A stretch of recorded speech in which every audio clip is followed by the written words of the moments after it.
केंद्र सरकार हर एक वर्ष 0 से 6 वर्ष आयु वर्ग के लिए पोषण अभियान के तहत पोषण मास का आयोजन करती है।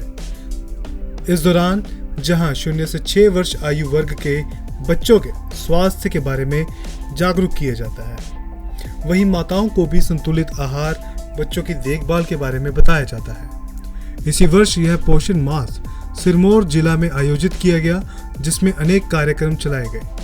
इसी तहत एक विशेष प्रयास किया गया जिसमें कुपोषण को खत्म करने को लेकर के कार्यक्रम का आयोजन किया गया और शिशुओं की आयु, लंबाई, अनीमिया आदि की भी जांच की गई। आज नाहन में इस पोषण मास का समापन हुआ, जिसकी अध्यक्षता विधायक नाहन डॉक्टर राजीव बिंदल ने की। इस मौके पर बिंदल ने बताया कि केंद्र सरकार बच्चों में कुपोषण की समस्या से बड़ी चिंतित है और इस बार सभी 0 से 6 वर्ष के बच्चों की जांच की गई है और इसी आधार पर पोषण ट्रैकर ऐप प्रयोग में लाया गया है, जिससे कुपोषण के बारे में सटीक जानकारी मिलती है। विधायक डॉक्टर राजीव बिंदल ने बताया कि कुपोषण के बारे में जानकारी हेतु पोषण ट्रैकर ऐप से काफी सटीक जानकारी पाई जा सकती है, क्योंकि इसमें आयु, लंबाई और वजन की सही तरीके से जांच होती है और उसी आधार पर स्वस्थ बच्चों को सर्टिफाई किया जाता है और जो कुपोषण से ग्रसित हैं उनकी रिपोर्ट संबंधित उपायुक्त को प्रेषित की जाती है। इसके प्रयोग से कुपोषण के बारे में काफी जानकारियां भी मिलती है। राष्ट्रीय स्तर पर श्री नरेंद्र भाई मोदी जी की सरकार ने स्वस्थ बालक बालिका स्पर्धा इस प्रकार से एक अत्यंत महत्वपूर्ण कार्यक्रम को लॉन्च किया है।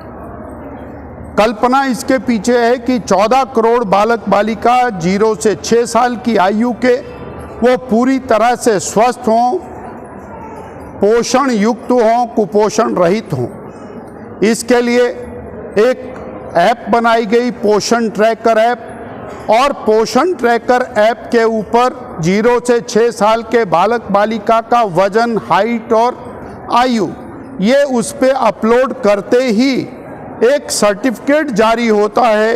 जो बालक स्वस्थ है उसके लिए स्वस्थ बालक बालिका सर्टिफिकेट जारी होता है और जो कुपोषित बालक बालिका है उसकी सूचना संबंधित डीसी, डीएम को राष्ट्रीय स्तर से प्रेषित की जाएगी। श्रीमती स्मृति ईरानी जी के मार्गदर्शन में इस कार्य को संपन्न कर रहे हैं। उसी कड़ी में आज नाहन में सिरमौर जिला की ओर से इस पोषण और मास का अंतिम कार्यक्रम आयोजित किया गया। समाज के लोगों को आगे आकर के इस दिशा में जागृति पैदा करनी चाहिए और श्री नरेंद्र भाई मोदी द्वारा लिए गए इस अभियान के सार्थक सहायता करते हुए प्रतिभागी बनने की अपेक्षा हम करते हैं। समारोह में पोषण तत्वों वाले खाद्य पदार्थों की प्रदर्शनी भी लगाई गई ताकि लोग जागरूक हो सकें। नाहन से जितेंद्र ठाकुर की report, sky news Himachal Pradesh.